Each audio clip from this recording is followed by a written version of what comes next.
Hola, buenos días a todos.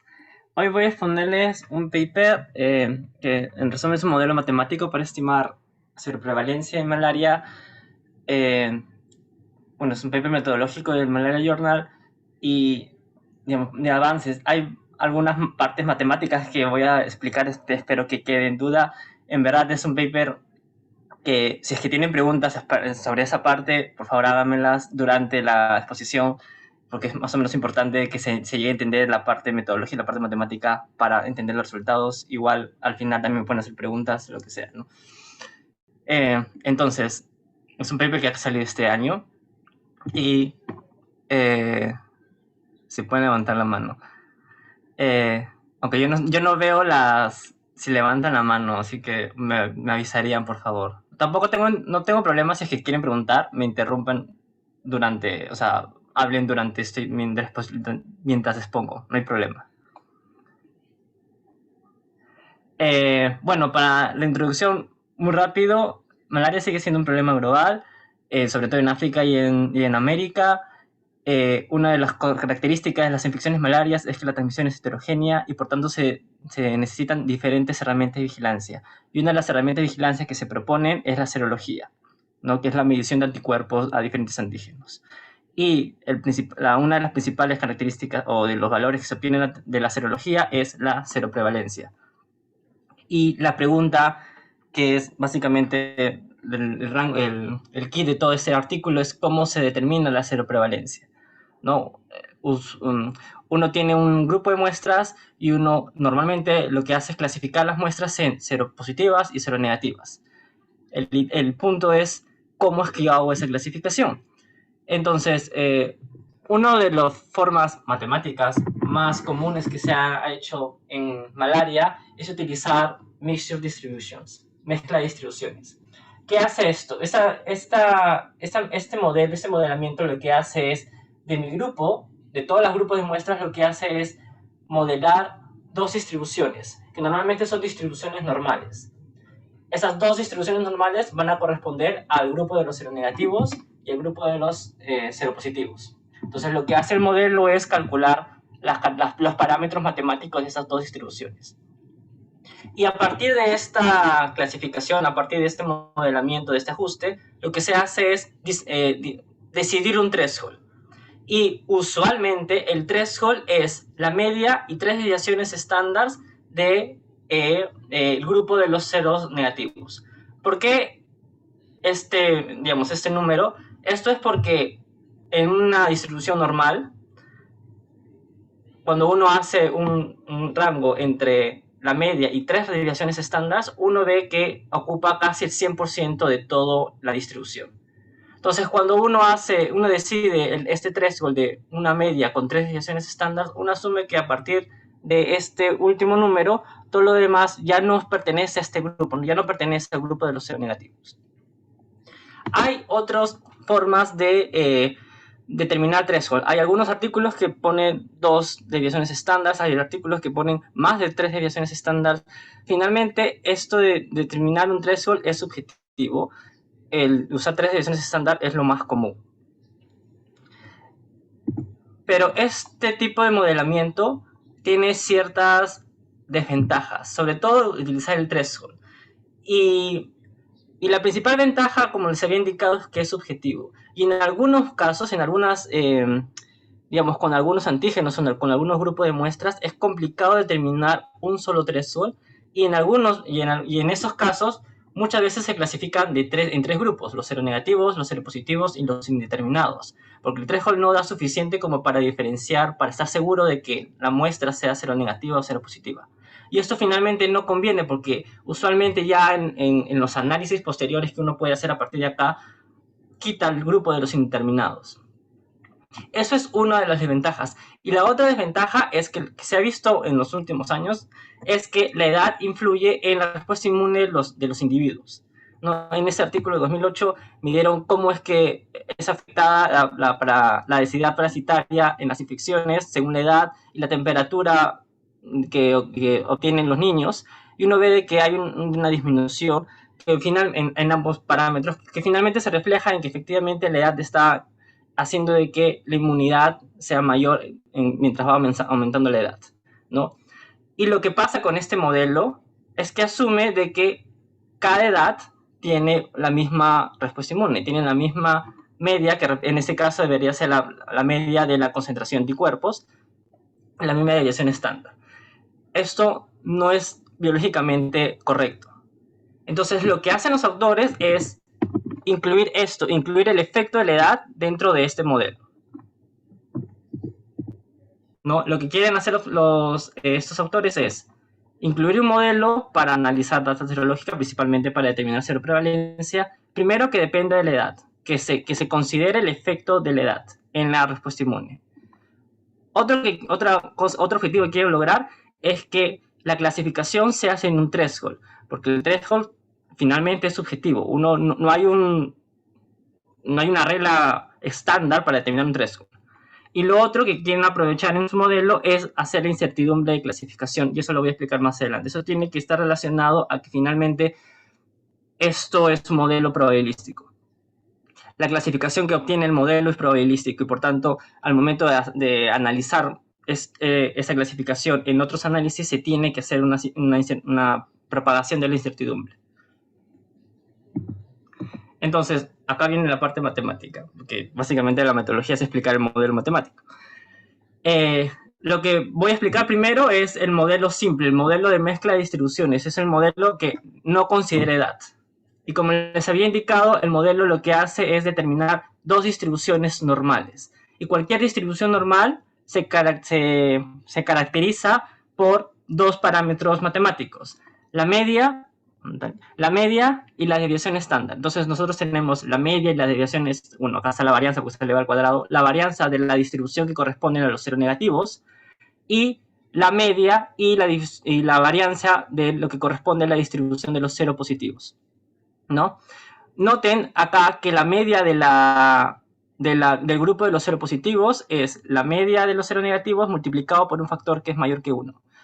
Lo cual está reflejado, lo cual nos indica de que la cantidad de anticuerpos en el grupo de los seropositivos es necesariamente mayor que la cantidad de anticuerpos en el grupo de los seronegativos, lo cual es lo que uno espera. A esta caracterización de las distribuciones normales se les multiplica por P, que vendría a ser la probabilidad de ser seropositivo, que finalmente viene a ser nuestra seroprevalencia. El objetivo de este modelo es determinar el valor de P. P es para el caso de seropositivos y 1 menos P es para los seronegativos, porque efectivamente la suma de las probabilidades tiene que sumar 1, o la muestra es seropositiva o la muestra es seronegativa. Una vez que ya eso se determina matemáticamente, se hace la clasificación. La clasificación del modelo se hace, como les había dicho, mediante un threshold, ¿no? Si el Y acá representa el valor del nivel de anticuerpos, ¿no? El OD, el MFI, si es que se usa Luminex. Si el valor es menor al threshold, que en este caso es K, bueno, kappa, se va a clasificar como seronegativo. Si es mayor o igual al threshold, se va a clasificar como seropositivo. ¿Qué threshold es el que se usa? La media del grupo de los seronegativos más 3 desviaciones estándar de los ceros negativos. Esto es el modelo simple, el modelo que no considera edad. ¿Qué hacen los autores? Incluir la dependencia en la edad. ¿Y cómo incluyen la dependencia en la edad?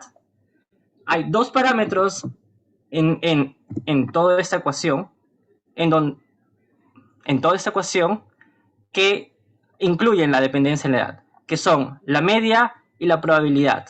¿Qué quiere decir eso? Que en cada edad la media de la cantidad de anticuerpos va a cambiar y va a depender de la edad, al igual que la probabilidad de ser seropositivo. La probabilidad de ser seropositivo a la edad 2 años va a ser diferente a la probabilidad de ser seropositivo a la edad de 24 años.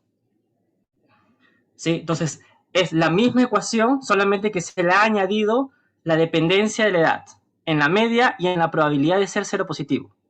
Ahora, obviamente, esto es la parte general, ¿no? ¿Qué significa de que la media y la probabilidad sean dependientes de la edad? Significa de que son una función de la edad. Por así decirlo, la media depende de la edad de una forma lineal. la probabilidad depende de una forma exponencial, ¿no? Lo que hace el modelo es determinar qué tipo de función es la que depende la media y la probabilidad con la edad, porque evidentemente no es la lineal, tampoco la exponencial, ¿no? Entonces, lo que hacen los autores es definir estas dos ecuaciones. Esas ecuaciones representan cómo la probabilidad y cómo la media depende de la edad. ¿Sí? Ustedes pueden ver acá que la probabilidad es una función de la edad. Esta G1A representa una función de la edad que es predeterminado. ¿Qué quiere decir eso? Que los autores han decidido cómo va a ser esa función antes de aplicar el modelo con los datos. Con la media ocurre algo similar. En la media, la expresión general de la media, hay una función de la edad, la cual que explica la media. Pero esta función es empírica. ¿Qué quiere decir eso? Que es con los datos que uno tiene que va a definir cómo es esa función. Y eso lo vamos a ver más adelante cuando veamos los resultados de los datos que han analizado los autores, ¿no? Han aplicado su modelo con ciertas muestras. Una vez que ya se tengan las funciones para la probabilidad y para la media, se hace también cálculos para determinar la probabilidad predictiva de la clasificación real, que en resumen es la probabilidad de que la muestra con un nivel de anticuerpos y a una edad A sea cero positivo. No es una fórmula matemática que se calcula el modelo. Y la probabilidad de que esa muestra con esas características sea negativa es 1 menos la probabilidad de que sea cero positivo, ¿no? Y, digamos, acá acaba el modelo que se le ha sumado la dependencia de edad. Como ustedes han visto, este modelo es netamente predictivo. La probabilidad que se calcula o la clasificación que se hace es una probabilidad. ¿Qué tan probable es que mi muestra con cierta característica de edad y de nivel de anticuerpos sea cero positivo? No hay un threshold que sea usado para esa clasificación. Es solamente un cálculo de probabilidad. Lo que quieren hacer los autores a partir de acá es cómo aplicar esa probabilidad en otros análisis. Y el análisis que adicionalmente, aparte de ese modelo, utilizan, bueno, acá es un resumen, perdón, del modelo. El modelo de mezcla tiene la media y la probabilidad. Y ambas son funciones de la edad. Son dos variables que dependen de la edad. Este modelo lo quieren aplicar en análisis posteriores. Y el análisis posterior que van a hacer en este paper es el análisis con el modelo catalítico reversible o RCM por el inglés. Y este modelo catalítico reversible es un modelo que explica la dinámica de la seropositividad, ¿no? Básicamente es qué tan probable es que cambie de seropositivo a seronegativo y viceversa. Y hay dos parámetros acá. El delta, que es el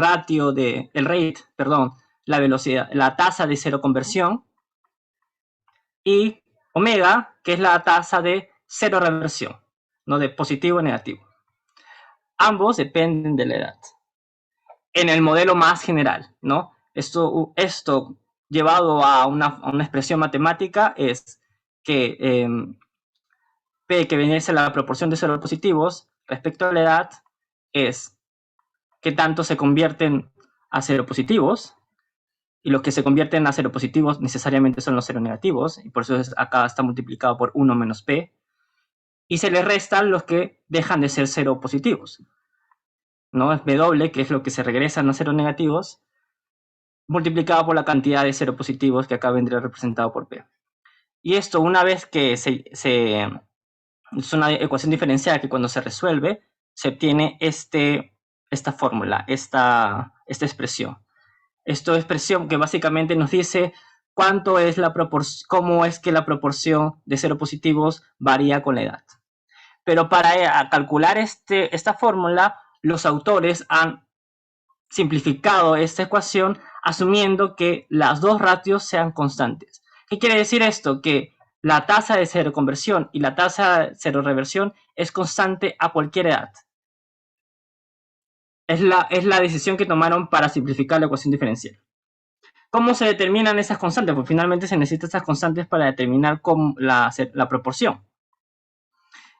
El delta, la tasa de seroconversión, se calcula a partir del modelo, y el W es predeterminado. ¿Qué quiere decir esto? Que uno tiene que definir antes la tasa de cero reversión para hacer los cálculos. ¿Cómo se hace eso? Bueno, lo vamos a explicar más adelante porque hay una forma probabilística también de hacerlo. Entonces, ¿qué datos han aplicado los autores?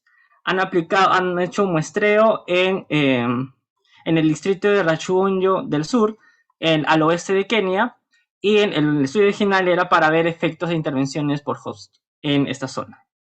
Se hizo cross-sectional surveys y los resultados principales que les voy a mostrar acá son de las personas de 1 a 16 años. Eso es de las datas principales. Los autores han hecho datos con grupo de edad con mayor rango, que los voy a mostrar al final, pero los resultados principales es de 1 a 16 años. ¿Qué análisis serológicos hicieron ELISAs para dos antígenos, AMA y MSP1 de Plasmodium falciparum, que es la especie predominante en esta zona? Y acá está el N de estos dos casos.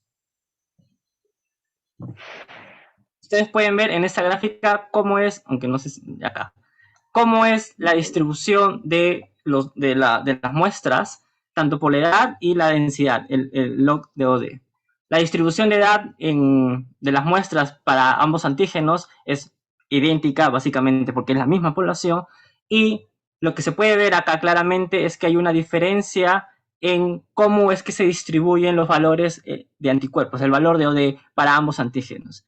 Porque ustedes pueden ver claramente que en AMA hay como 2 picos y en MSP1 solo hay un pico. Y eso vamos a ver más adelante que influye en cuanto a los modelos que hemos estado explicando.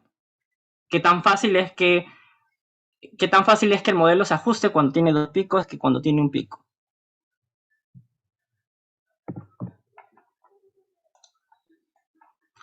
Entonces lo que hacen los autores es aplicar sus modelos y van a utilizar 2 modelos y van a compararlos. El modelo 1 es el modelo simple que les había explicado al inicio. La mezcla de distribuciones utilizando la clasificación por threshold de la media con 3 desviaciones estándar.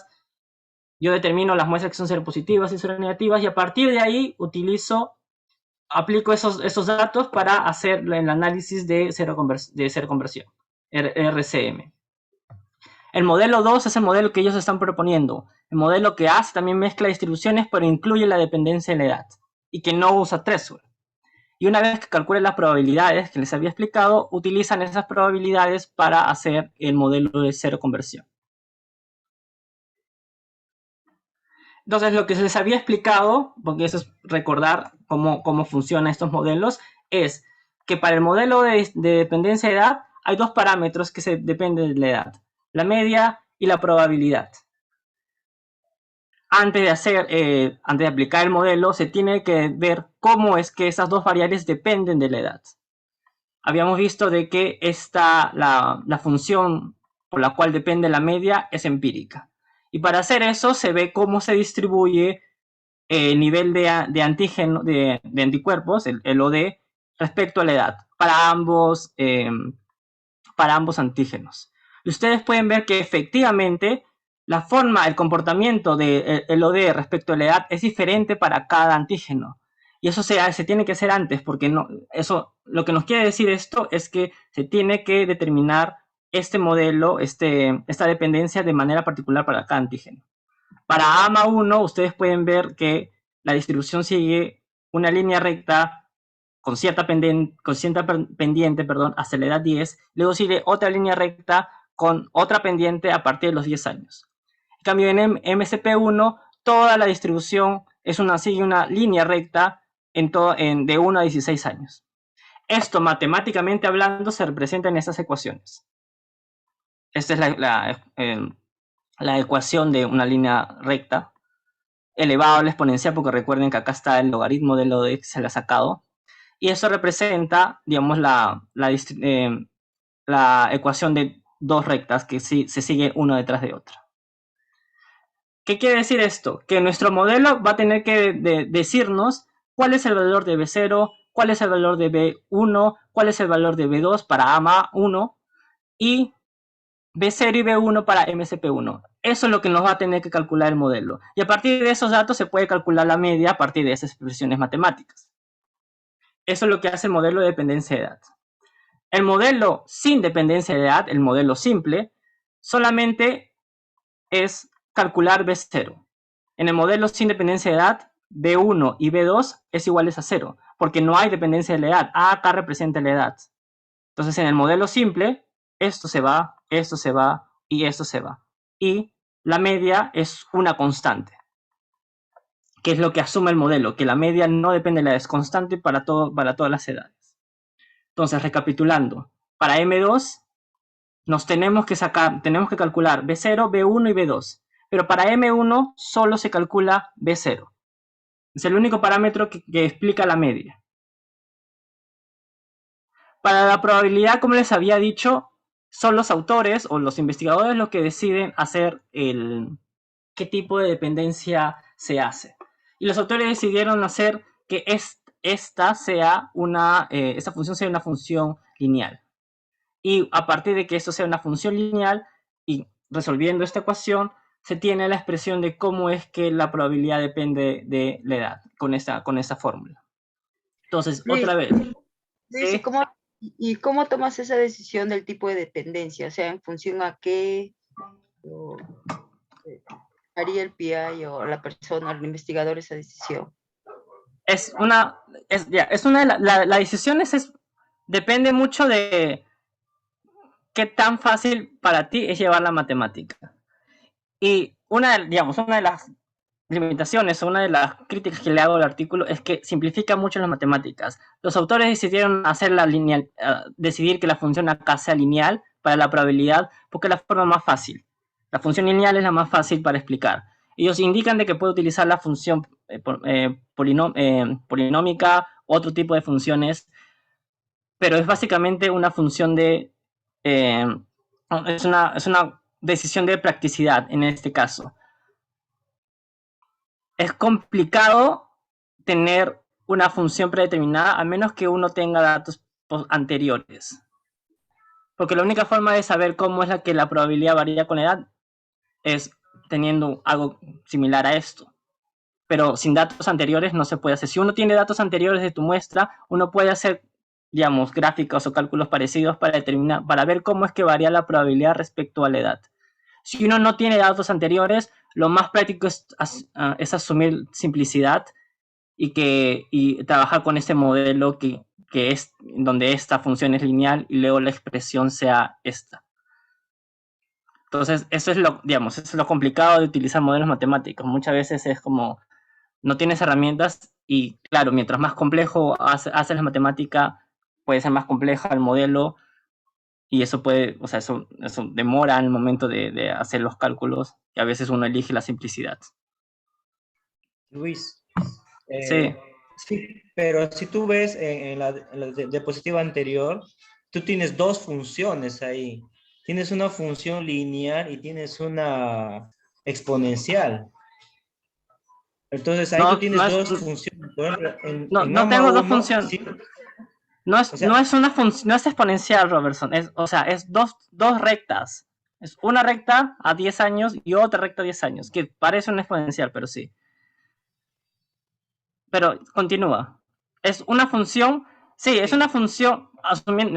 Pongamos en el ejemplo de que con AMA1 salió dos rectas, pero con otro antígeno sale una función exponencial. Entonces yo aplico la función exponencial. Yo a esta g le reemplazo por una ecuación exponencial y luego calculo cuál es la expresión final de mi media. Esto, para la media, sí lo tengo que decidir yo, a partir de los datos que yo tengo. Si me sale una función exponencial, reemplazo esto por una ecuación diferencial. Si me sale una ecuación cuadrática, lo cambio a una ecuación cuadrática. Pero eso va a depender de los datos que uno tiene. Y eso se tiene que ver ya luego con los... Sí, se parece a una función logarítmica. Pero otra vez, lo que han hecho los autores es simplificar. Y obviamente a este logarítmico sumarle un logarítmico más hace más compleja la ecuación. Como le digo, los autores lo que han hecho es definir lo más práctico, lo más simple para simplificar la matemática del modelo. Pero el mensaje en esta parte es, uno revisa cómo varía el OD respecto a la edad y uno decide cuál es la función que pone. Si es polinómica, va una polinómica. Si es una lineal, una exponencial, una logística, lo que uno decide. Va y uno reemplaza. Claro, y de ahí uno tiene que ver si yo tengo una función compleja, esta ecuación me va a salir compleja, y si es que luego se puede tener, bueno, probablemente la capacidad digamos, computacional no va a ser problema, pero lo que va a ser problema, lo que puede ser problema es la interpretación. Claro, claro, exactamente. Eso va a depender de cada marcador serológico. La media. La probabilidad no. La probabilidad es algo que lo define el autor para todo tipo de antígenos, que también es algo que no es, el modelo lo explican así, pero tampoco necesariamente es así, ¿no? Entonces, digamos, la media es más fácil de tratar, no de simplificarlo, sino de ver cuál es la función real, pero la probabilidad no es tan fácil. Necesito datos anteriores. Elizabeth pregunta cuál es la edad mínimo por rango etario. Es una buena pregunta porque no tendría que revisar la data original, pero ellos tienen bastantes datos por cada uno. Obviamente, no sé cómo explicarlo. El modelo va a aplicarse así haya una persona por, eh, por cada edad. Se puede aplicar y va a salir un número porque finalmente es un modelo matemático. Obviamente, mientras más números, mientras más n tenga por cada edad, el ajuste o la predicción del modelo va a ser mejor. Pero ellos no hablan de cuánto es lo mínimo que se necesita. Porque creo que lo que piensan ellos es, bueno, si así sea uno, el modelo, la matemática va a salir, ¿no? Obviamente se tendría que tener cuidado con esa edad, ¿no? Pero más adelante, o sea, como hemos visto, el G es más de 9000, perdón, el N es más de 9000, y más adelante van a ver ustedes las distribuciones por cada edad, y ustedes pueden ver que efectivamente hay una cantidad bastante considerable por cada edad. Entonces, mientras más, eso ya es lógica, ¿no? Mientras más es el N, el modelo va a estar mejor ajustado, mejor calculado. ¿Hay más preguntas? No. Entonces, voy a continuar. Resumiendo, las funciones de la media se calcula a partir de la data. Y es una decisión del investigador en decidir qué función matemática es la que utiliza, la lineal, la exponencial, etcétera, etcétera. Los autores acá han decidido, como les he visto, una recta y dos rectas para cada uno. La probabilidad es predeterminada. Y acá por simplicidad han utilizado la función lineal para esta parte y luego ya calculan esa fórmula. Eso quiere decir otra vez que para nuestro modelo 2, para calcular el P, tiene que calcularse B0 cachito y B1 cachito. Y otra vez, M1, como no depende de la edad, esto es 0, y solamente necesito calcular una, que me falta el cachito, B0 cachito.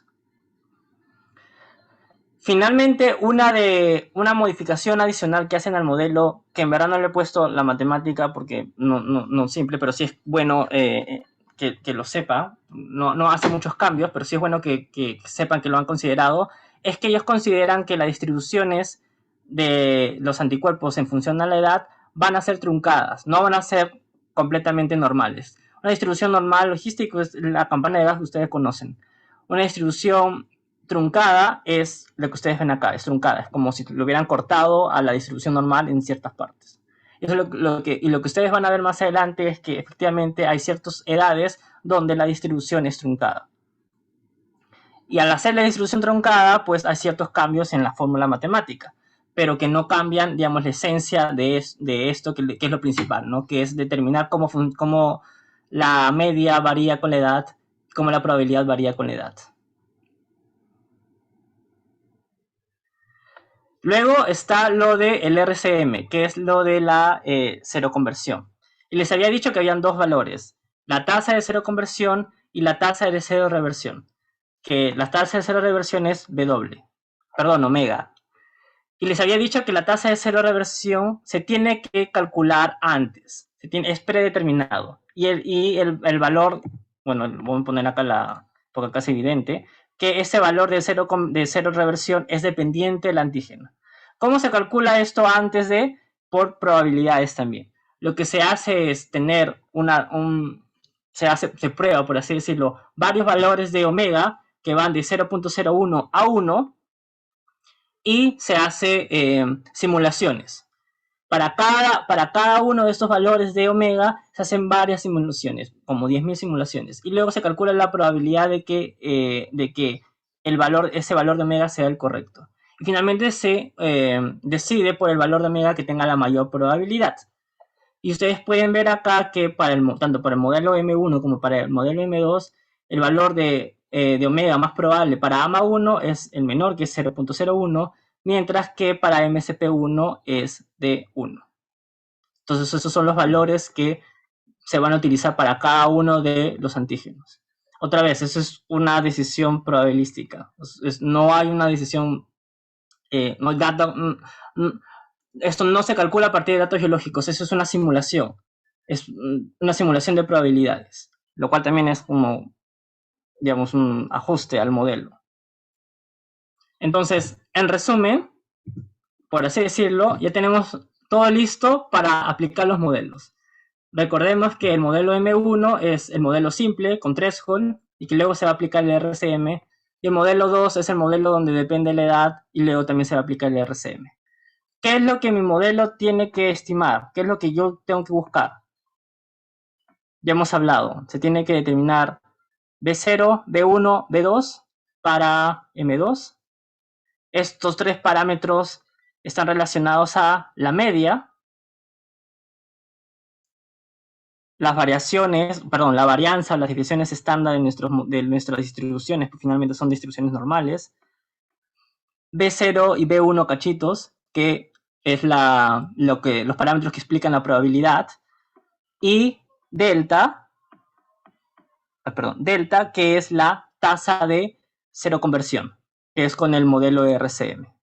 Eso es para M2. Para M1 es lo mismo, solamente que quito B1, B2 y B1 cachito, porque como les había dicho, eso es igual a 0. Los resultados. Primero con el modelo 1.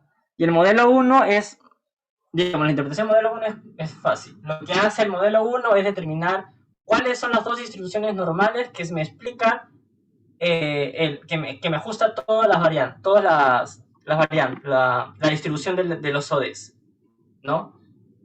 Y ustedes pueden ver acá en AMA1 que hay dos distribuciones normales. Bueno, ya acá es la distribución ya junta, ¿no? Este pico que representan acá representa el grupo de los seronegativos. Es una distribución normal que representa los seronegativos. Y el segundo pico que ustedes ven acá representa los seropositivos. La raya roja que ustedes ven acá es el threshold que se ha calculado a partir de los datos de la media y la división estándar de este grupo, ¿no? Y igual para MSP1, ustedes pueden ver con muchísima más dificultad que también hay dos picos. Bueno, finalmente dos picos se tienen que determinar de todas maneras. El modelo va a sacar dos picos de cualquier forma. Este primer pico que debería ser, que representa a los seronegativos, y este segundo pico que representa a los seropositivos. Pero acá es evidente, como les había indicado anteriormente, al momento de que les mostré la distribución de los ODS, es que para AMA1 es muchísimo más sencillo poder diferenciar los componentes, poder diferenciar las distribuciones. AMA1 tiene los componentes más separados. Los seropositivos y los seronegativos se diferencian mucho más fácil que en MSP1. Y esto es algo muy común cuando se aplica el modelo M1. Es esta forma de resultado. Que el grupo de seropositivos y seronegativos es muy complicado de distinguir, lo cual genera finalmente, ustedes ven acá utilizando este threshold, y a partir de este threshold todo lo que está a la derecha es seropositivo, que se pueda subestimar la seroprevalencia, la cantidad de seropositivos, ¿no? Entonces, el modelo M1, que es con el threshold, con mi modelo simple, no depende de la edad, va a ajustarse, no va a servir más si es que ya de por sí la distribución del OD, ya se puede ver una diferencia en dos grupos.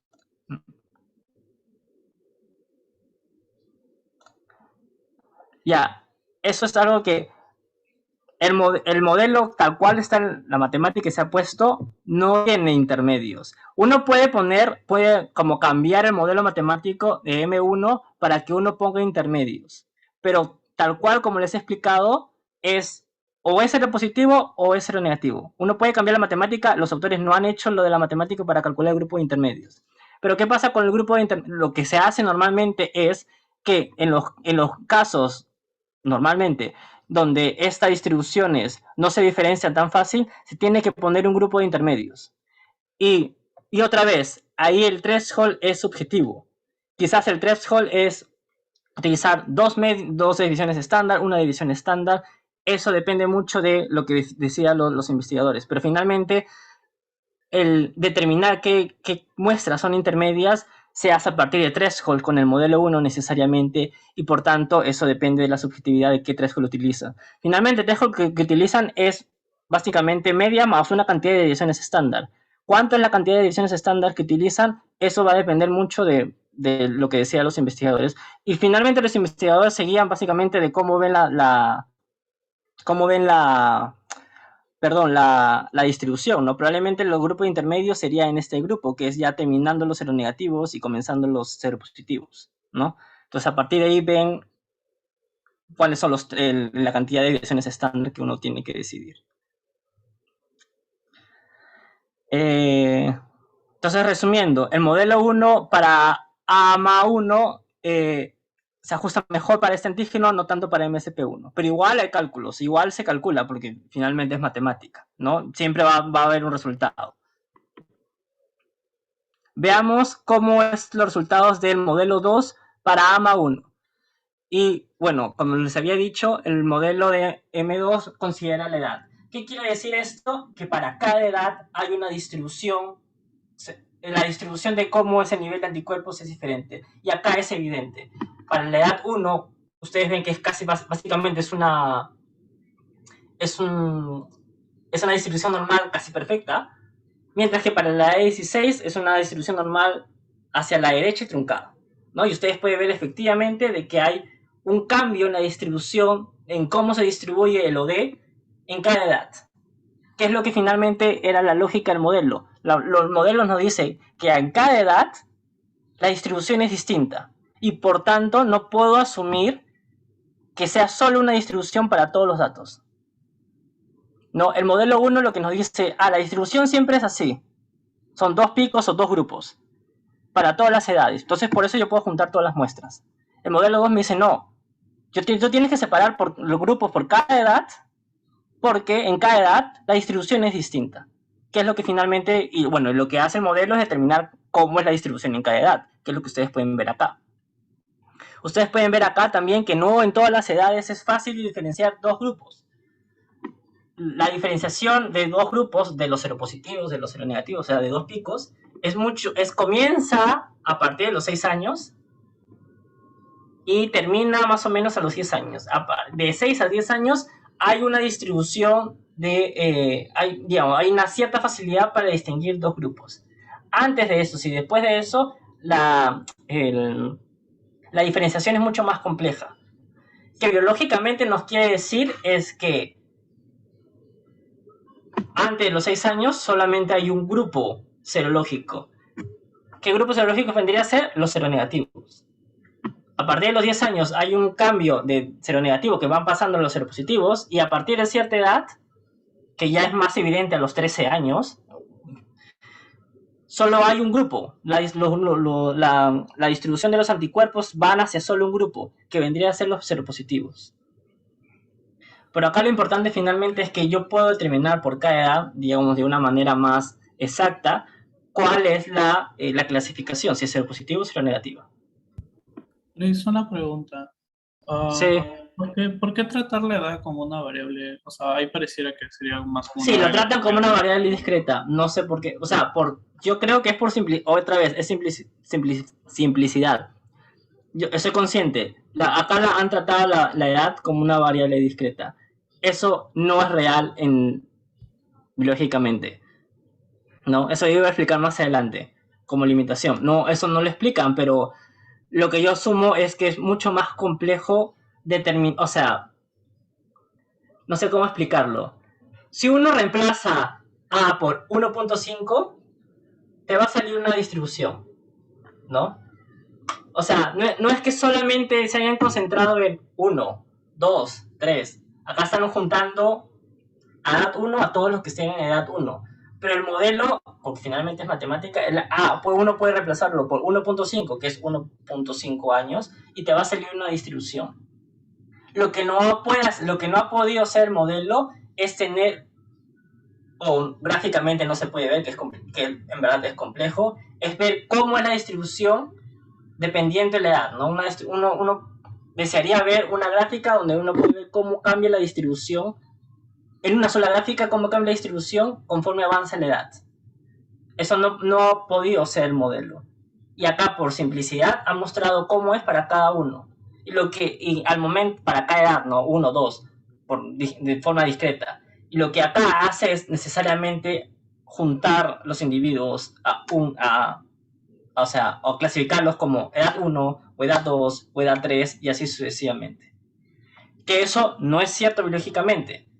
Porque, por ejemplo, si a mí me toman muestra un día antes de mi cumpleaños, yo voy a ser clasificado a edad 28 años, pero en verdad estoy más cerca de la distribución como si fuera de 29 años, ¿no? Entonces, esas son cosas que uno tiene que ajustarse antes de entrar al modelo, ¿no?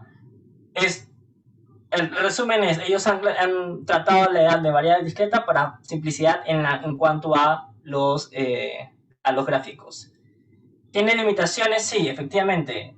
Ya hemos visto que así no se comporta la edad realmente, a pesar de que, al final de cuentas, varias veces en las encuestas a veces pregunta la fecha de nacimiento y uno puede calcular la edad real, por así decirlo, con decimales a partir de eso, pero muchas veces en nuestros análisis utilizamos la edad discreta, de forma discreta, ¿no? 1, 2, 3, y a veces agrupamos se clasifica por grupo de edades, ¿no? Pero eso es algo que se tiene que tener en cuenta digamos, ya aplicando matemáticas. La edad no es discreta, a pesar de que muchas veces nosotros lo usamos como forma discreta. No, eso es una limitación que tiene este modelo.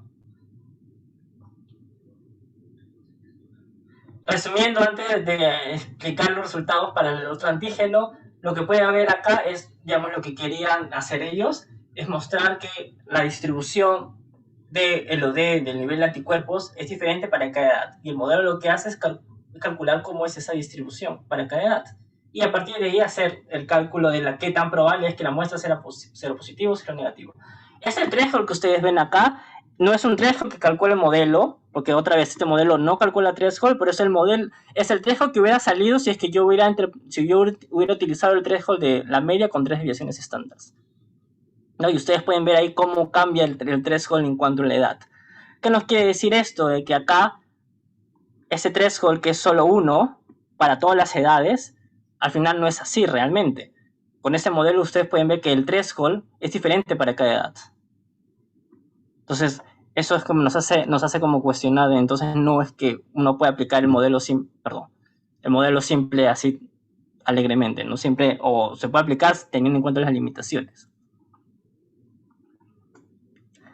Esos son los resultados para MSP1, y ustedes pueden ver en estas gráficas que, a diferencia de AMA1, donde ustedes pueden ver un claro cambio en la distribución, en cómo es la forma de la distribución, la forma de la gráfica conforme va avanzando la edad, en MSP1 no pasa eso tan fácil, no ocurre un cambio, hay un cambio, pero no es un cambio tan notorio, ¿no?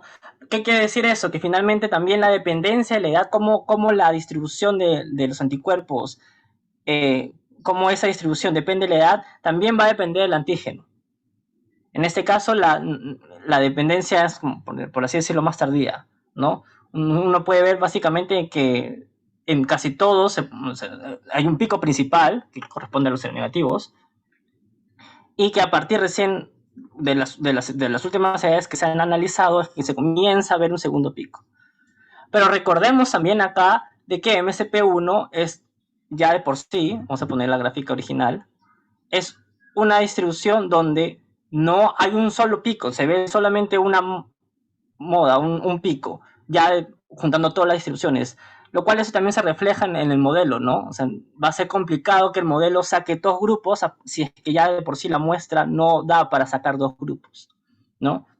Entonces, esas cosas se tienen que discutir una vez ya que se tienen los resultados, porque finalmente uno no puede saber eso de antemano, ¿no? Quizás se puede saber es que el antígeno se comporte de esa forma si es que otros grupos han analizado el mismo antígeno y se ha visto un comportamiento similar, pero si esto es nuevo, porque efectivamente el modelo es nuevo, uno tiene que interpretar los resultados ya recién una vez tenido las gráficas. Sí, entonces, esas son las gráficas.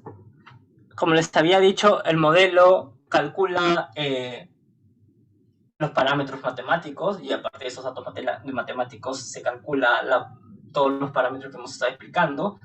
Esto solamente es para ejemplificar, para recordarlos, que el objetivo, digamos, de o sea, lo que obtenemos con estos modelos matemáticos son parámetros que son esas acá y tienen un valor y cierta intervalo de confianza, ¿no? Porque Luis, lo siento. Tengo una pregunta. O sea, ¿existe algún modelo o cuál es el gol estándar para poder decir que estos modelos realmente están funcionando? ¿No? No hay un modelo. Ahorita voy a explicar que esto es algo que no había explicado, que la hice, te lo voy a explicar. Que no es que sea un gol estándar. Uno puede calcular. Voy a explicar eso y después voy a dar mi comentario sobre el gol estándar. Pero voy a terminar con esto que es rápido. Es los valores de los parámetros B0, B1 y B2 me sirven para calcular la media. ¿Cómo calculo la media? A partir de las expresiones matemáticas que les había explicado antes. B0 y B1 cachito me va a servir para calcular la probabilidad. Delta es qué tanto cambia o qué tanto más es el nivel de anticuerpos en el grupo de seropositivos respecto a los seronegativos. Las variancias al cuadrado, las divisiones estándar, se saca la raíz cuadrada y también nos saca la tasa de seroconversión. El AIC es un medidor de la bondad. ¿Qué quiere decir esto? Que nos va a medir qué tan bien el modelo se ajusta a nuestros datos. Es un parámetro estadístico. Y finalmente, eso es digamos, el AIC, hay otros parámetros estadísticos.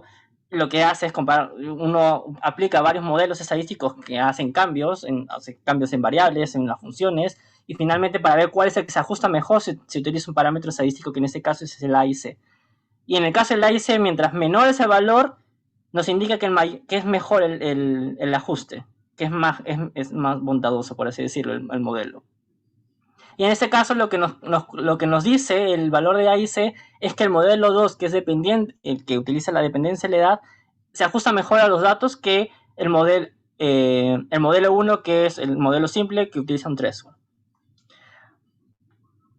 ¿Por qué no hay un gol estándar? La pregunta es, ¿cuál es el gol estándar? ¿No? Acá el artículo comenzó en cómo determinar la seroprevalencia. ¿Hay un gol estándar para determinar la seroprevalencia? Esa es una pregunta que se puede discutir. Mi opinión es que uno puede utilizar los controles, podría utilizar los controles como control de tu modelo, ¿no? Utilizar controles positivos, controles negativos y ver si es que tu modelo se ajusta efectivamente a esa distribución a esos grupos. Pero finalmente es como, no sé cómo explicarlo. Viene a ser otra vez muy subjetivo. No hay un gol estándar garantizado, porque yo necesito tener un grupo de muestras que yo sepa su seroprevalencia. Y acá el kit que discute el artículo es, pues yo no tengo una forma exacta para determinar seroprevalencia y por eso la gente aplica varias formas, varios modelos, varios thresholds, cambian modelos, le agregan funciones, le quitan cosas. Entonces, por eso es que no hay un gol estándar para comparar mi modelo con el resultado real, por así decirlo, ¿no? Por eso lo que utiliza mucho es los parámetros estadísticos de bondad, de ajuste. Pero, otra vez, esto lo que nos dice es que el modelo se ajusta mejor o peor que otros modelos. No nos dice que el modelo es perfecto, no nos dice que es el modelo que es como le calza tal cual al grupo de muestras. Yo puedo más adelante venir con otro modelo que le agrego cambios al modelo 2, mi AIC va a ser menor y pues efectivamente yo puedo decir que mi modelo nuevo se ajusta mejor a mis datos. Y así sucesivamente. Entonces, es, digamos, lo que finalmente concluyen, que es lo que está al final en las conclusiones, es que M2 se ajusta mejor a los datos que M1. Pero no indica necesariamente que el modelo es el modelo perfecto, porque eso no lo pueden saber, porque no tienen datos de la realidad. No saben si es que la muestra es seropositiva o seronegativa para poder compararlo con lo que han obtenido en estos modelos. Y eso es lo que día a día, por así decirlo, se pasa en la seroprevalencia, a pesar de que realmente nosotros calculamos la seroprevalencia de una manera muy simple, pero en verdad no es tan simple. O sea, pensándolo ya un poco más allá. Continúo. Esos son los resultados del modelo matemático y como les había dicho, lo que quieren hacer los autores es, ya tengo mi modelo, tengo mis variables, etcétera, y yo quiero aplicar mi modelo en otro modelo, en otro tipo de análisis, y ese tipo de análisis es el RCM. Y el RCM me calcula que es la tasa de seroconversión, y también me calcula la seroprevalencia. En verdad me calcula la proporción de la proporción de seropositivos en base a la edad. Entonces lo que ustedes ven acá es, en los puntos, perdón, casi me confundo de color, en los puntos azules son los valores de seroprevalencia que han sido calculados por mi modelo matemático, el modelo M1 o M2. La línea morada es los valores de seroprevalencia que se calcula a partir del modelo RCM. Y las líneas punteadas es el intervalo de confianza, la incertidumbre de ese modelo. Entonces ustedes pueden ver acá, primero, que es algo muy notorio, que por el modelo RCM, el intervalo de confianza para cuando utilizo datos de M1 es mucho menor. Ustedes pueden ver acá en los puntos, están súper cerca a la línea entera. En cambio, para M2, la incertidumbre, el rango de confianza es mucho más amplio. ¿Por qué es esto? Porque M2 es un cálculo de probabilidad. Y para hacer RCM ha hecho más simulaciones. Para cada muestra ha simulado la probabilidad y luego ha aplicado el modelo RCM. Y por eso la incertidumbre aumenta. En cambio, en M1 solo hay un dato por cada muestra. Uno coge el threshold y a partir de eso la muestra es positiva o es negativa. No hay otro. No hago más cosas, no hago más simulaciones. Ya está. Y por eso la incertidumbre es menor. Otra cosa que podemos ver acá es que el modelo de RCM, finalmente es un modelo matemático, se ajusta mejor a MCP1. Ustedes pueden ver acá que todos los puntos azules, que son los que nuestro modelo matemático, el modelo de dependencia de edad, ha calculado, está dentro del intervalo de confianza. En cambio, para AMA1 hay algunos puntos, sobre todo en las edades más altas, que se escapan de ese intervalo de confianza. ¿No? ¿Qué quiere decir eso? Que el modelo, finalmente RCM es un modelo. Y lo que acá puede ver es que, claro, asumiendo de que nuestro modelo M2, nuestro modelo de dependencia de edad es el que mejor se ajusta, que digamos, la explicación de la dinámica por RCM para AMA1 probablemente no sea la adecuada, al menos para edades a partir de 13 años. Y otro que es importante, que era más o menos notorio, es que la seroprevalencia depende de los modelos. Ustedes pueden ver acá la seroprevalencia para AMA1 de 0 a 15 no llega a 0.2, o sea, 20%, mientras que utilizando nuestro modelo de dependencia de la edad, hay un incremento de seroprevalencia en cuanto a la edad. Y de forma similar hay cambios en cuanto a MCP1, básicamente casi nadie es seropositivo por el modelo 1 simple, y por nuestro modelo de dependencia de la edad, los variables van de 0.4 a 0.7 a 0.6, o sea, de 40 a 60% de ser prevalencia, dependiendo de la edad, ¿no? Entonces, eso es importante tener en cuenta. ¿Por qué? Porque si, ¿cómo así explicarlo? Si las prevalencias por los modelos matemáticos, por esos dos modelos, fueran similares, pues, digamos, de una manera práctica me quedaría con el modelo simple. Pero si al final uno obtiene que la seroprevalencia es distinta, uno se tiene que quedar finalmente, la decisión, uno puede decidir por cualquiera de los dos modelos, pero usualmente se decide por el modelo que mejor se ajusta, y por eso se calcula este índice de bondad, se queda con la seroprevalencia del modelo que mejor se ajusta, que en este caso es el modelo 2. ¿Por qué eso es importante? Otra vez, porque nosotros normalmente hacemos esto. Lo que estamos viendo es que la seroprevalencia puede ser subestimada si solamente se aplica esto. Es el mensaje que está sacando el artículo, o que se saca el artículo. Finalmente, este es el último resultado, me parece. Lo que les había indicado de que todos estos resultados desde 1 a 16 años. Lo que hicieron los autores es determinar esos mismos cálculos incrementando la cantidad el rango de edad, a 20, a 30 y a 50 años. Evidentemente la cantidad de línea aumenta. Y primero lo que ven acá es que por el modelo 1, el threshold va variando por la edad. No, el threshold de 1 a 20 es de 0.22 y va aumentando si es que yo voy aumentando el rango de edad. ¿Qué hace eso? Que si el threshold cambia por la edad, los valores de prevalencia también cambian.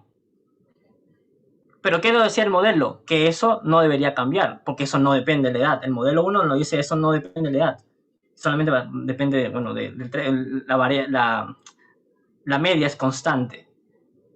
¿Estamos viendo eso? No estamos viendo eso. Eso no, ya no se puede ver. El modelo no se está sosteniendo con estos resultados. El threshold cambia con la edad y por tanto la seroprevalencia está cambiando con la edad, ¿no?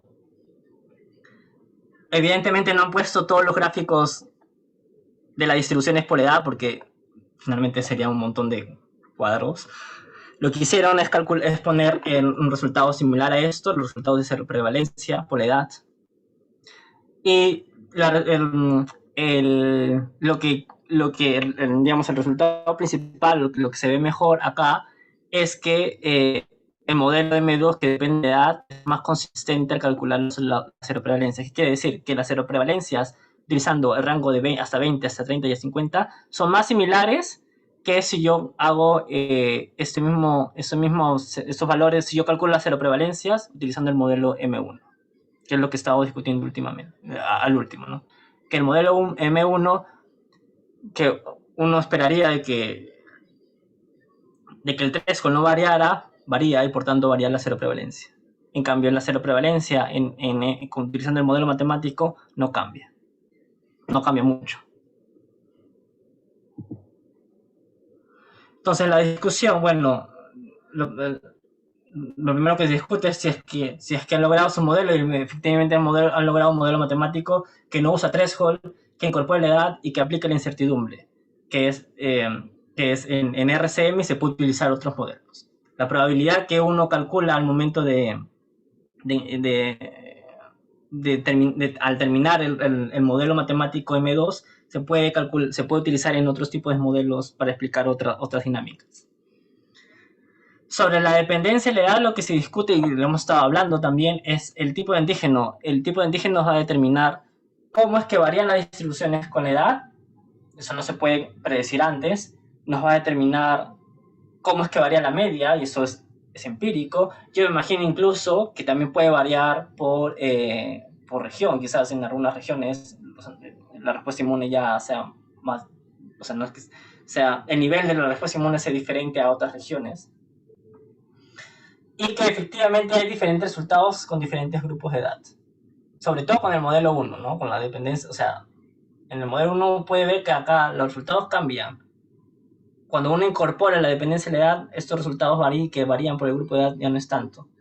Entonces, sí hay que tener en cuenta la dependencia de la edad en cuanto a cómo este afecta a la respuesta inmune. Porque, con la matemática uno puede ver que hay ciertas limitaciones, si es que uno no lo considera. ¿Cuáles son las dificultades? Pues, primero, lo que les había dicho, que si es que hay un overlape entre el grupo de seropositivos y seronegativos. ¿Qué quiere decir eso? Esto que hemos estado hablando, lo que pasa con MSP1. Acá solamente hay un grupo, o sea, un pico, hay sobrelape, no se puede diferenciar bien. En AMA1 la diferencia es considerable. Entonces el modelo es complicado de utilizar o de interpretar si es que el antígeno, pero eso ya depende del antígeno, si es que los antígenos no me permiten diferenciar bien los seropositivos y los seronegativos. Otra dificultad, limitación del modelo es la simetría. Los autores han utilizado la distribución normal tal cual, que es la campana de Gauss que uno conoce.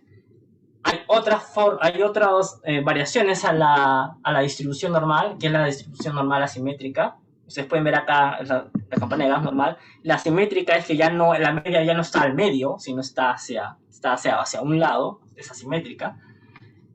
Y efectivamente lo que sugieren los autores, ellos no lo hicieron, es incorporar este tipo de funciones o de distribuciones, porque en algunos casos, en algunos antígenos, esta forma de distribución explica mejor tus datos. Y hemos hablado de que la edad es una variable discreta y eso finalmente se tiene que hacer cálculo, se tiene que considerar. Si uno va a hacer la variable discreta, uno tendría que considerar ya un año, ¿a qué personas voy a considerar? 2 años, ¿a qué personas voy a considerar? ¿No? Quizás abrir el rango no solamente sea 1.8, voy a considerarlo como 1, ya no voy a hacer eso, sino mejor lo considero como 2 años y así sucesivamente. Es algo que se tiene que considerar.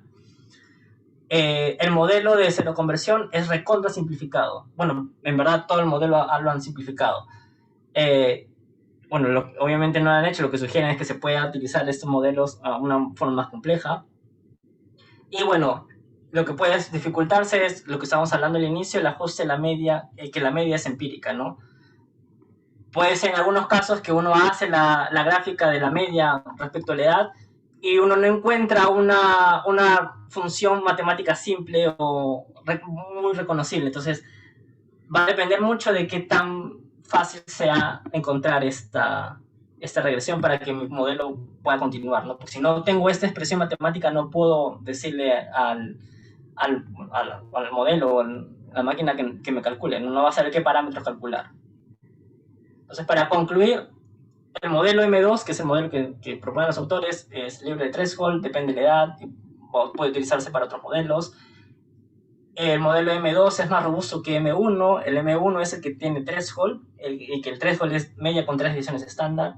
Los resultados pueden depender del antígeno y de los grupos de edad, que eso también lo estamos viendo. Y finalmente que evidentemente se puede seguir mejorando el modelo, ¿no? Y eso es todo. Ay. Gracias, Luis. Un tema bastante complejo. ¿Alguien tiene alguna otra pregunta para Luis?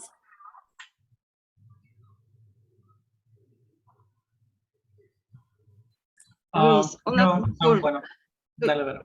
Sí, Vero. Luis, una consulta.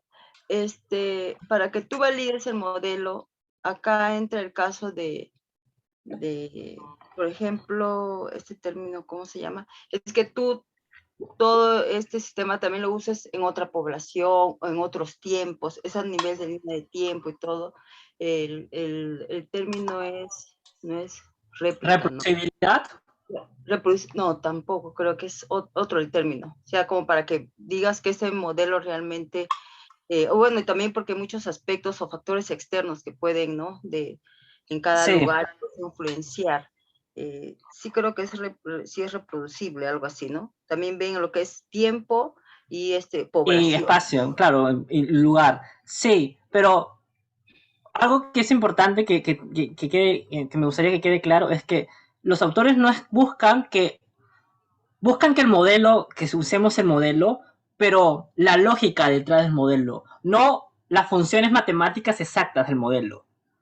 las funciones exactas, los cambios que puede haber en las funciones matemáticas, eso puede cambiar, como tú dices, por tiempo, por lugar, por antígeno. Robertson también dice por la técnica, sí, por la técnica también, porque el rango dinámico de la técnica me puede ayudar a diferenciar mejor los grupos de los seropositivos y los negativos. Eso es, todas esas variables internas, externas, puede ser que varíen las funciones matemáticas que yo aplique. Pero, digamos, el mensaje de los autores es, sea cual sea las funciones matemáticas, usa una clasificación, por así decirlo, que no use threshold y que depende de la edad. Porque ya hemos visto de que obviarnos de la edad no genera resultados continuos, reproducibles o constantes, ¿no? Entonces, sí, lo que quiero decir básicamente es, si se tiene que aplicar en diferentes lugares, en diferentes tiempos, con diferentes antígenos, quizás se puede ver de que vaya a haber un patrón, yo me imagino en verdad más sobre todo en los antígenos, digamos que la dependencia del antígeno con edad va a ser más constante en diferentes lugares o en diferentes tiempos, pero sí se tiene que hacer eso. Obviamente acá solamente lo han hecho en una población, ¿no? Sí, sí, gracias.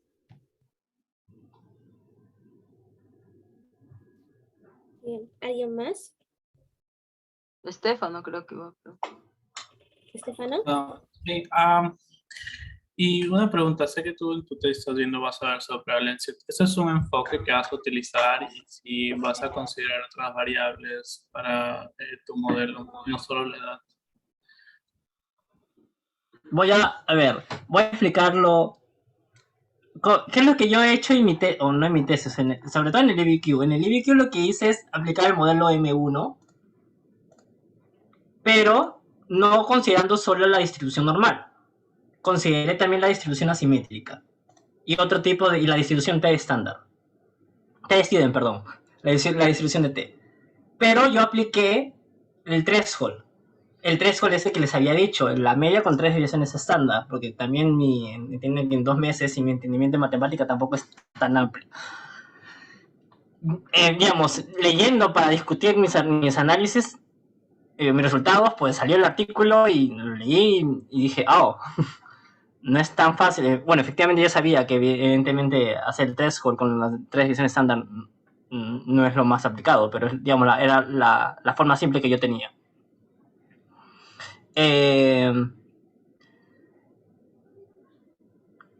Lo que yo podría, es que tampoco no sé, tampoco puedo asegurarlo, porque claramente no es que yo maneje la matemática realmente detrás, ¿no? Yo básicamente lo que hago es entender el modelo y aplicarlo ya con scripts o con funciones que ya están en R ya predichas, o sea, implementadas, que es lo que yo hice en el IBQ.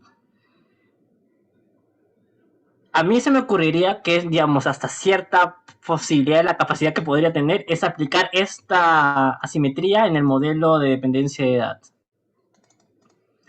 Pero eso tendría que revisarlo bien si es que es más o menos simple como pienso o realmente es como un poco más complejo, ¿no? El script de este modelo, o sea, los cálculos matemáticos del modelo en R, el script para este modelo, el M2, es libre. Entonces, a partir de ahí yo puedo hacer cambios para considerar ya no la normalidad, sino que sea asimétrico a esto. Eso es lo que voy a tratar de hacer, pero hasta ahorita lo que he hecho es solamente aplicar la simetría en la normalidad y calcularlo por mi threshold de 3 direcciones estándar, ¿no? Entonces, eso es algo que tengo que ir viendo dependiendo si es que me resulta, si es que lo puedo hacer o no yo solo, por así decirlo, ¿no? Tampoco es como, digamos, no, entiendo matemáticas, pero tampoco es como que no puedo aplicar matemáticas así tan fácilmente, ¿no? Sobre todo en ese tipo de matemáticas. Eso es lo que tengo que ir evaluando y bueno, ya se verá. Digamos, yo decidí compartir ese artículo principalmente porque el mensaje que realmente me dio el artículo es como se tiene que comenzar a aplicar la dependencia de la edad al momento de hacer los análisis serológicos. Porque utilizarlo solamente con el threshold es como puede subestimarse, ¿no? Eso es como lo que estoy viendo ahora. Bueno, Christopher. Gracias, Luis. Sí, gracias, Luis. Bueno, yo he entrado faltando 5 minutos, así que lo he visto la última parte, que es lo que tú has hecho bueno, lo que has continuado del IBQ, ¿cierto? Mm. Ya, y entonces, pero no me quedó muy claro cuál es el siguiente paso. Y bueno, y antes que me respondas eso, recuerda que, claro, o sea, obviamente tienes limitaciones con respecto al análisis, no eres matemático, pero recuerda que es por eso que tenemos que continuar la comunicación con Steven Abrams, que es el profesor con el que estamos trabajando. Así que, ¿cuál es el siguiente paso? El modelo, el paso que, bueno, que podría intentarlo, por así decirlo, que se me ocurre a mí, es el modelo M2, no solamente aplicar la normal, digamos, la distribución normal perfecta, sino incluir la simetría, o incluir otras distribuciones que también se utilizan, que es la distribución de T, la distribución T asimétrica. Pero eso es como parte matemática, ¿no? O sea, la parte matemática es que se tiene que escribir, se tiene que poner, añadir o cambiar en el script del modelo 2 que solamente utiliza la normalidad, ¿no? Entonces eso es lo que a mí se me ocurriría como para mejorar el modelo. Porque lo que se ha visto es que realmente depende mucho del antígeno para determinar cuál es la mejor distribución que uno tiene. No siempre es la distribución normal perfecta la que me determina. Y eso es lo que discutí todo el rato en el IBQ, ¿no? La distribución normal no me explica, no se ajusta bien a todos mis datos. Ya, pero puedes, digamos que presentar el objetivo de manera sencilla, o sea, como un objetivo tal cual. ¿Cuál es el objetivo de tu estudio? De mi estudio. O sea, de lo que O estás sea, lo haciendo. que estoy haciendo es lo mismo, es determinar, o sea, mi estudio ahorita es determinar cero prevalencia. Y estoy utilizando modelos matemáticos. Mira, el objetivo es determinar cero prevalencia. Tu objetivo es evaluar diferentes métodos matemáticos para... Sí, diferentes métodos para determinar cero prevalencia. Ok, tú estás buscando... Ya, ok, ese es el objetivo. Ok. Veo más comentarios. Sí, le decía, hay una última Sí, pregunta en el chat. que Elizabeth ha respondido. Sí, sería lo ideal. Pero otra vez, hay ciertas, o sea, tampoco es tan fácil, ¿no? O sea, no, o sea, depende, no es tan fácil como, tampoco, no sé si les he explicado fácil o no, pero, o si se ha visto fácil o no, pero no es tan sencillo como hacer el threshold de media con 3 divisiones estándar. Pero sí, en verdad, si finalmente uno no considera la prevalencia de probabilidades, se tiene que comenzar a discutir ya que eso se tiene que comenzar a hacer. Porque eso puede cambiar, ¿no? Por último, si es que no lo haces, lo pones en discusión. Eso es lo que yo diría, pero lo más recomendable es que sí se haga. Sí, no sé. Sí, pues, es que no sé, es que no es fácil. Bien. Gracias, Luis, por tu presentación. Bastante, es algo novedoso, en realidad, interesante. Muchas gracias. Y qué bueno que lo vayas a aplicar en tu tesis. Christopher, ¿tienes otra pregunta? No. Bueno, ya que me preguntas, ¿están grabado esto, ¿no? Para poder acceder para poder escuchar la presentación Se completa. está grabándose. Sí, está grabada, va a ser subida a la página de YouTube para cualquiera que lo quiera Ya, ver. no sé. Sí, no, si puedes, me avisas pronto porque sí necesito escucharla completa. Sí, le voy a Gracias. mandar en el próximo correo de invitación la lista para los que quieran presentar o Journal Club, una sesión de Journal Club. Creo que está invitado Eliazar, también para que se escriba. Y también voy a enviar el link de YouTube actualizado. Muchas gracias por asistir. Les espero la siguiente semana. Tengan un buen fin de semana a todos. Gracias a todos. Gracias, Luis. Gracias, buen fin de Gracias a semana. todos. Buen fin de semana. Gracias.